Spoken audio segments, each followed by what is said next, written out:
নমস্কার। Public news next চ্যানেলে আপনাদের জানাই স্বাগতম। সংবাদ পড়ছি আমি আকাশ। ভারতীয় জাতীয় কংগ্রেসের উদ্যোগে রবিবার পানিপড়া জিপির পূর্বথল গ্রামে এক নির্বাচনী জনসভা অনুষ্ঠিত হয়।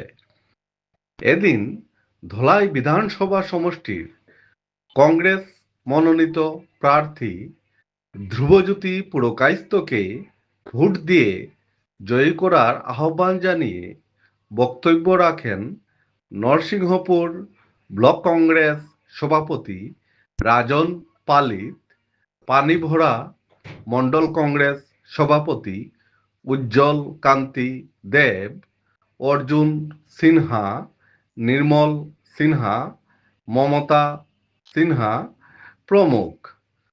বিস্তারিত দেখতে থাকুন পাবলিক নিউজ নেক্সট চ্যানেলের ক্যামেরায়।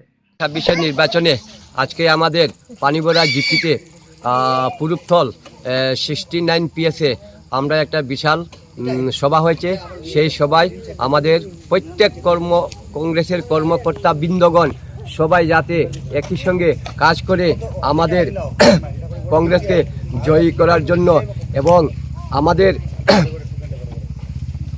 এমএলএ বর্তমানে ধ্রুবজ্যোতি পুরকায়স্থ যেভাবে আমাদের সকলের সঙ্গে সহযোগিতা করিয়া কাজ চালাইতেছেন, সেই জন্য সব কর্মী সন্তুষ্ট হয়ে তিনিকে হাত চিহ্নে ভোট দিয়া জয়যুক্ত করিয়া তিনিকে দিসপুর পাঠানোর জন্য তৈরি হয়ে গেছে।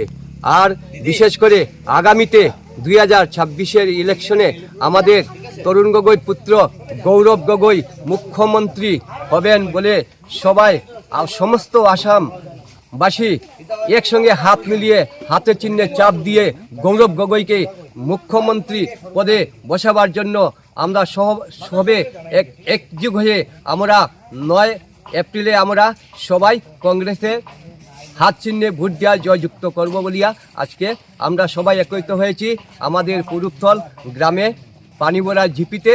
তাই এখন আমাদের এই সভা সমাপ্ত হয়েছে। তাই আমাদের মিডিয়া ভাইদের কাছে আমাদের বিশেষ অনুরোধ এবং তিনিকে আমি ধন্যবাদ জানাই।